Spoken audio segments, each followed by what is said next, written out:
how to get a custom crosshair in Roblox. So here's how it works. You want to open up your computer search and just search for Microsoft Store. Right here, once we have the store open, you just want to search for Crosshair V2. Search for that. You will find this application. It's free, so just click on it and then you want to click on Get. Once you click on Get, this is going to install this app, so just give it some time getting ready.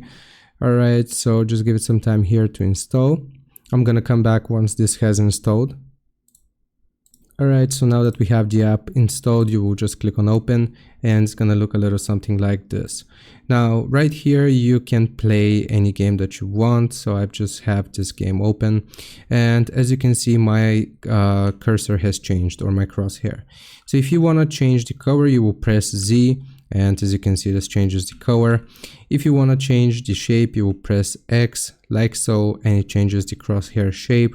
And you can also change the size by pressing the C button. And that's how you do it. I hope this helps you out. Leave a like and sub. I'll see you next time.